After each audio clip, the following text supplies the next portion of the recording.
ideas travel from one school to another? How do you communicate across a network? Teachers and experts who really know are going to tell us everything from A to Z. Across the country, there are 130 networked learning communities with over 1,500 schools in them. David Jackson is the director of the Networked Learning Group, which supports them all at the National College of School Leadership. Nikki Thomas, John Gadd, Sarah Palmer and Brian Ball are head teachers in the Think First network, one of the first funded by the National College. Charles Deforge is a professor of education and an expert in school networks. For nearly 20 years, Terry Harris has been a part of a network of small rural schools in Sussex known as the NEARS Group. All of them are involved in networked learning. This is what they've learned. There's less teachers going on county-run courses. There's more teachers learning together and from each other within the network. Because you've got expertise both within the group, but you've also got purchasing power. And if you put 11 schools together, you know, you can pull in good speakers. Each of the 9 schools has committed a lead learner for half a day a week to the network. And they said, just think about it. We give away half a day and we get 4 days back. There's a range of curriculum enrichment activities over the year for the different year groups. Exciting things like circus skills or an art day or a Harry Potter morning. You get to go to conferences and it's really fun. Football, basketball, netball, athletics. And we show off our ideas and what we've been doing and we link it all together. So wonderful opportunities for go and meet other children and compete against them. There isn't a blueprint. I think that's really important to recognise. There were 109 network learning communities in the programme and there are no two the same. In our network learning community, headships have changed, members of staff have obviously moved on within schools. We've changed the structure of the network and how it's run and managed over time because we've had to. If you sit down and you plan it and you have an action plan and you draw a pretty diagram which is your structure and you set out to do that, I think you'll fail because you do have to have a vision for where you'd like it to be, but you probably won't be able to know how it will be that you'll get there. It's going to be a bit messy. And sometimes that's really uncomfortable and we're sort of not used to it. We've sort of been used to having the script. Schools may be competing against each other and therefore it's quite difficult if you're really in competition with somebody. You know, it's difficult then to be 100% collaborative. There isn't a head teacher in the country who came into the profession to lead a school at the expense of children in other schools. We're not here for those smaller issues about who might be better than who. That is actually the opposite of what we're after. We're after who can collaborate well with who.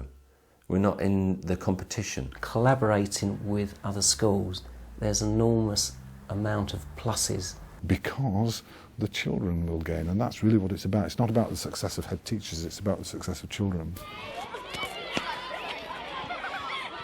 Because schools notoriously don't communicate well. Busy teachers preoccupied with their own work. Not always communicating well classroom to classroom even. But we do have a number of networks who have identified or appointed a collective communication capacity. A network newsletter that every adult in the network will receive and network intranet and network website. Different schools, different people, different situations, and I think that's the challenge, bringing those schools together. All the schools enter as equal partners. They all have something to learn and something to contribute. It's very important that we all feel equal and we trust each other.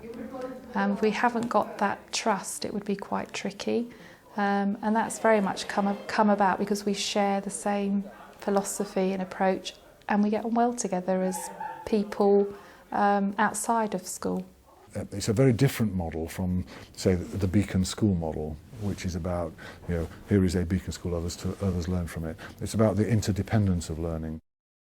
Network learning communities only work when they absolutely focus on pupil achievement. Just identify at least one thing that's fundamentally important and then concentrate your energy on looking at that. Get that learning focus right and that everyone is behind it. If you lose that focus, and it's easy to lose that focus, they won't work.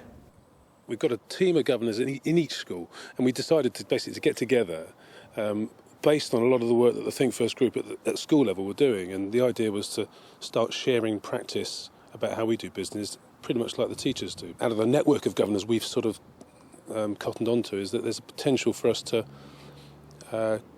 cross-work, cross-help them, so that if there's an area of governance at a particular school that's falling by the wayside because of just pure time commitment, then there might be other governors from our school that can go to another one. We've got one just around the corner that we're looking to try to work together and maybe do some training together. It mustn't be a heads club. It's got to deliver for the kids. That's the absolute bottom line of it. And it's crucial, both in management terms and in philosophical terms, that everybody's involved, because everybody's involved in educating the kids. Get as many people involved as quickly as you can and keep them involved. It's doomed if it is just heads. At the same time, if the heads don't drive it, it's also doomed. It's given us a chance to share ideas within the schools and borrow ideas and steal ideas so you don't have to reinvent the wheel the whole time. There are so many ideas in the network, so I'm not thinking on my own or just with the colleagues in my school, but I'm thinking with hundreds of other people. It's given me access to more resources and to like-minded people that you can share ideas with, basically, and then develop them in the classroom. Children being aware is really important, and they often talk about the NEARS group, and it's an identity and it's a club that they like to belong to, and they use it in their language. Oh, it's a NEARS activity. Lots of schools share ideas and they use them to make their schools better. Getting more computers and interactive whiteboards. So we look at what different ideas other schools have. And getting more playground equipment, like the trim trail over there. And put them together to make our school better. And stuff like the hopscotch, because we go around schools and we see stuff. Networks don't happen by accident, that there needs to be led and coordinated and facilitated, and dedicated time for that is important. In an ideal world, some of the most successful networks actually have people leading the network for whom it is their primary professional responsibility, not something they're doing in their spare time. I mean, it seems like a complication, leading a network when we've all got school responsibilities. There's no doubt it's a tension, but you put a group of professionals around a table to talk about what's best for children and their eyes light up. What the networks actually receive is £50,000 per year for 3 years. The average network size is 11 schools. So let's say 10 because the maths is easy. That means that each school effectively gets £5,000. Yes, of course, the funding helped. But we would have done it even if we hadn't got the funding, because we'd got to that point where, having put the bid together and decided this was a really important thing to do, if we hadn't got the money, we would have still gone ahead with it in some way, shape or form. It's a resource that is dedicated to the network rather than owned by any individual school. And one of the things that we know from network theory is that networks require a capacity for collective decision making. In some instances, we've funded things where not all of the schools are necessarily benefited at that particular time, but ultimately they would benefit. It's funded the release time for teachers to work together and teaching assistants. It's funded 7 joint inset days. It's funded middle leader training. It's funded inputs from national speakers on emotional intelligence or learning styles or whatever. So you get an economies of scale, because we couldn't afford as individual schools to do all of those things. And it also facilitates people getting together. I don't know what the ideal number is. 7's been pretty good for us, or 8 at the start. I think if there were too many, it would be difficult. I mean, some of the network learning communities in the country are enormous. And I can see, you know, certainly working with them at conferences, they've talked a lot about the difficulties with the scale of having 20, 30 schools within a group. And too few your ideas wouldn't sort of be shared very well. Emails fly. I mean, I don't know how you would have done this without e-communication. Particularly as in our network learning community, we are so geographically dispersed as well. And there are many that are very geographically dispersed. The classes are emailing each other and sharing what they're doing in class and the initiatives they're kind of following through in their own schools. We've also got an online staff room, which has taken some getting going. It's an interesting one. I think teachers are not necessarily going to buy online stuff until they're really comfortable with the face-to-face stuff. And that's just a sort of personal opinion, but I think they need to sort of know who they're sending their materials to before they send them, and they need to have that trust and that relationship before they can start swapping things sort of in the ether. The bottom line for parents and governors is it doing our school good? And if the teachers deliver on that, I think they'll get 100% backing. And if they don't, they won't, and they won't deserve it. In one of our networks called Winsford, every school in Winsford is in the network. Primary, secondary, special. What Winsford is endeavouring to say is, if your child goes to any school in this network, we will ensure they'll be successful, because we're working together to collaborate around that, as is the rest of the town. That's a very powerful statement. Now, the non-geographical networks, it's harder to do that with parents. What's the effect on their actual SAT scores? Well, we don't know, and you can't fish it out, you can't tell. My guess would be it's very, very promising. Last year, the schools in network learning communities had a greater increase in Key Stage 2 results than schools that weren't in, the whole country had a rise in standards, but network learning community primary schools increased more than non-network learning community primary schools.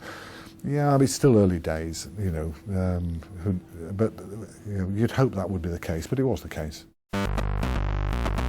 Headship can be lonely, and knowing that you're making similar mistakes together.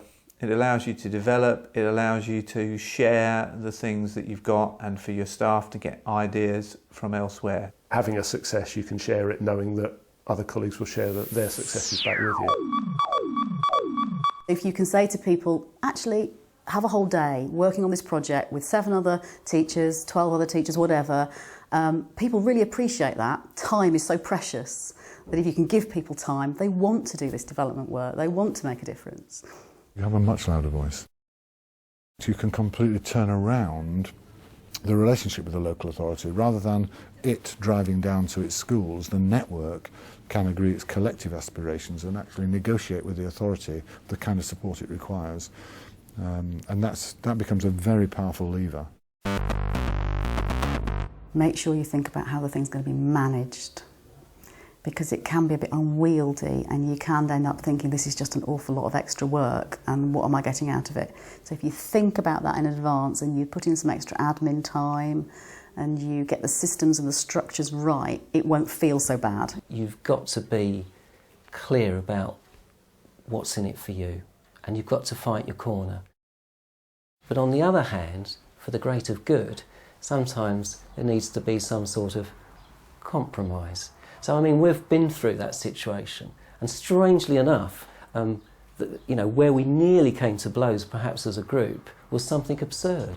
It was about whether boys should play netball.